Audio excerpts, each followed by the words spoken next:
일단은 그 얘기를 한 대통령은 이재명 대통령이 처음은 아닙니다. 두 번째 대통령이고요.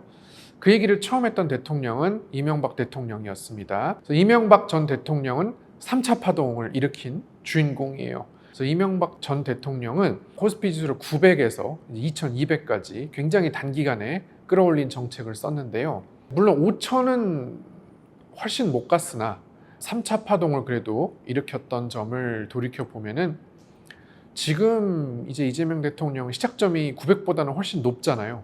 그렇기 때문에 거기서부터 이제 2배라고 보면은 이제 5000까지는 충분히 갈 수가 있는 상황이다라고 이론적으로는 볼 수가 있습니다. 그걸 하기 위해서는 당연히 전제 조건이 몇 개가 이제 필요하겠죠. 일단은 이제 1차 파동 때 그때 이제 닷컴 버블이 있었습니다. 그래서 코스닥이 코스피 아니고 코스닥이 2925까지 올라갔었어요. 지금 이제 코스닥이 800 겨우 되는데 그때는 지금보다도 코스닥 지수가 3배 넘게 높았습니다. 그래서 그때 뭐 새로운 기술이라든지 뭐 다음 커뮤니케이션스라든지 한글과 컴퓨터 이런 종목들이 이제 엄청 올라가면서 코스닥 2925까지 찍었었는데요. 그때 이제 김대중 전 대통령이 정보화 시대, IT, 산업 이런 걸 엄청 강조했었거든요. 그와 지금 똑같은 게 이재명 대통령의 AI죠. 그런 것들이 지속적으로 김대중 전 대통령이 했던 것처럼 5년 내내 지속적으로 반짝하고 마는 게 아니라 계속 된다면 이제 조건이 갖춰진다고 볼 수가 있겠고요.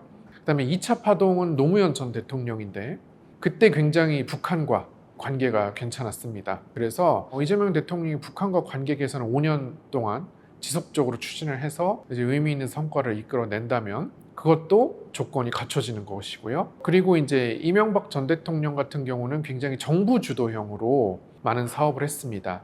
바라카 원전이라든지 여러 가지를 이제 정부 주도로 했는데 4대강도 그렇고요. 이재명 대통령도 굉장히 이제 정부 주도형 경제 발전을 외치고 있어요. 두 분이서 그런 보수 진보 이런 거는 정반대이고 정치 성향은 전혀 다른데도 불구하고 하나 일치하는 게 있다면은 정부 주도형 경제 성장을 하려고 한다는 거예요.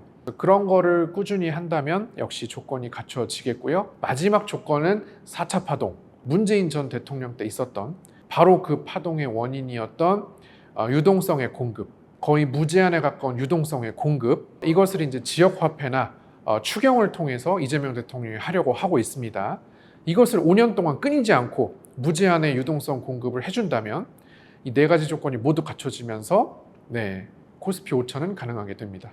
보통 이제 여러 가지 지표를 보고 판단을 하는데 지금까지 가장 이제 보편적이라고 할 수 있는 지표는 신용융자 잔고입니다. 그래서 개인 투자자들이 얼마나 빚을 내 가지고 주식에 투자를 하고 있느냐, 보통 이제 이걸 보면은 꼭지를 판단을 할 수 있는 중요한 지표인데요. 그게 보통 이제 신용융자 잔고가 한 23조 원, 24조 원 수준이 되면 이제 어느 정도 굉장히 이제 과열에 들어섰다.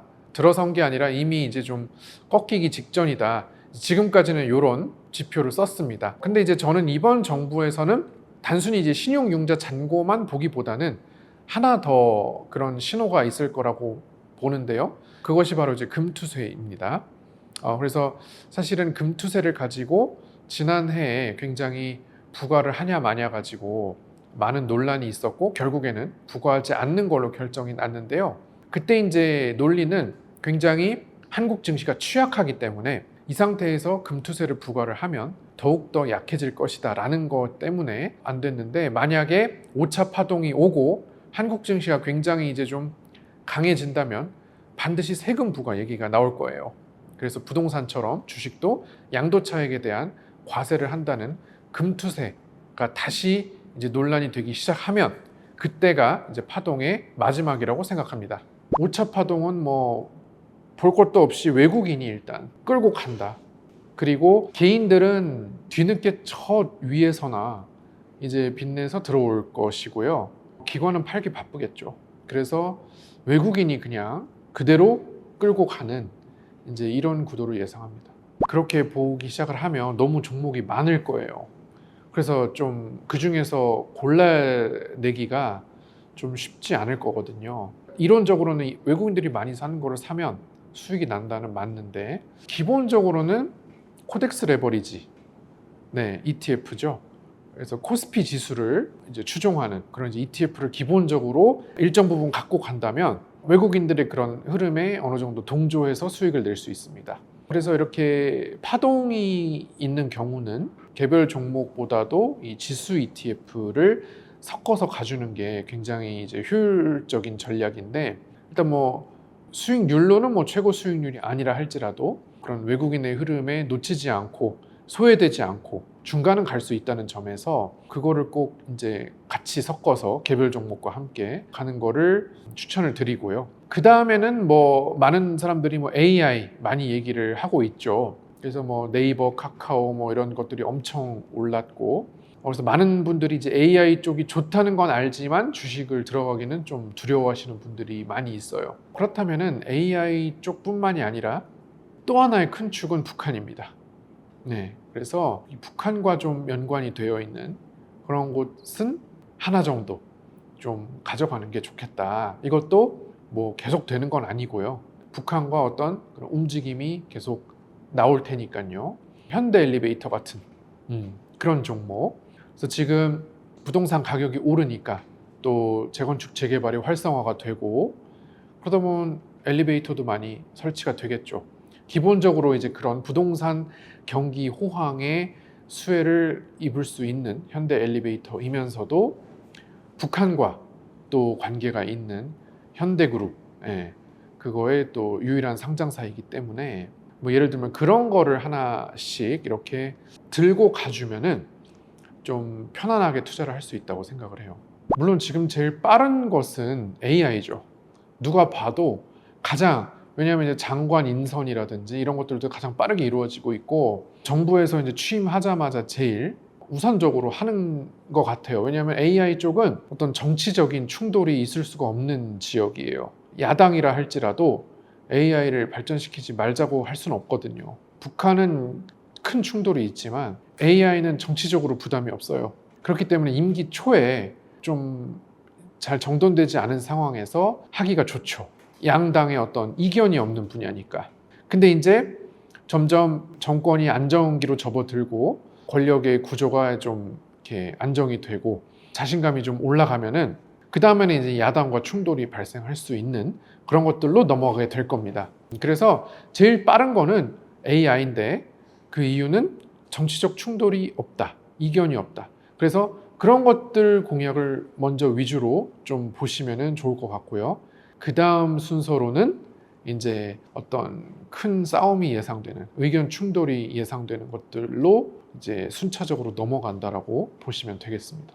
보통의 한국 증시로 돌아가는 시점은 아무래도 내년 중순쯤이라고 생각을 합니다. 왜냐하면 내년 6월 3일에 지방선거가 있습니다. 그렇기 때문에 지방선거까지는 어떻게든 좋아요. 그래서 지방선거가 끝나고 나면 어느 정도 좀 다시 예전 모습으로 돌아가려고 하지 않을까라는 생각이 있습니다. 사실 저는 그때부터는 오히려 국민의힘 쪽을 오히려 봐야 된다고 생각을 해요. 그만큼 대패를 2번을 연속을 해버리는 것이 오히려 국민의힘 입장에서는 모든 악재가 다 반영되는 그런 시점이라고 생각을 하거든요. 그래서 오히려 그때부터는 조금 이제 증시가 이제 예전 모습으로 돌아가고 이제 반대편이 조금 이제 살아나는 이제 그런 그림으로 갈 가능성이 높다고 봐요. 그래서 이제 사람들이 민주당이 대승을 한다면 그때 막 희망에 부풀겠죠. 야, 지금 현재 2025년 6월 현재 시점에는 지금 희망에 부풀어야 될 텐데 많은 사람들이 의심을 하고 있어요. 이게 끝이 아닐까? 더 안 올라갈 것 같은데 굉장히 의심을 많이 하고 있습니다. 그러면서 이제 한국 증시도 얼마 안 남았다. 자꾸 이런 얘기를 하고 있어요. 정작 희망을 가져야 될 때는 가지지 않고 굉장히 부정적인 생각을 하고 있다가 막상 지방선거에서조차 민주당이 이기면은 그때는 야, 이제야말로 정말 제대로 시작하겠구나. 많은 사람들이 그렇게 생각을 바꿀 거거든요. 그렇다면 그때가 가장 경계해야 될 때입니다. 시나리오는 2개가 있어요. 하나는 일단 3,300이 이제 전고점이니까, 문재인 4차 파동 때 3,300이니까 일단 거기를 뚫어야 되잖아요. 근데 거기를 쉽게 뚫느냐 어렵게 뚫느냐 두 가지가 있어요. 근데 전고점 3,300 거기를 굉장히 지금 오르듯이 오르면 의외로 쉽게 뚫리겠죠. 만약 그렇게 되면은 이제 4,000선을 앞두고 3,000선 후반에서 굉장히 진통이 아마 올 겁니다. 이제 외국인과 개인 이 세력들이 치열하게 싸우면서 4,000을 가네 못 가네 이러면서 3,600, 700 거기서 막 힘겨운 싸움을 아마 벌일 거예요.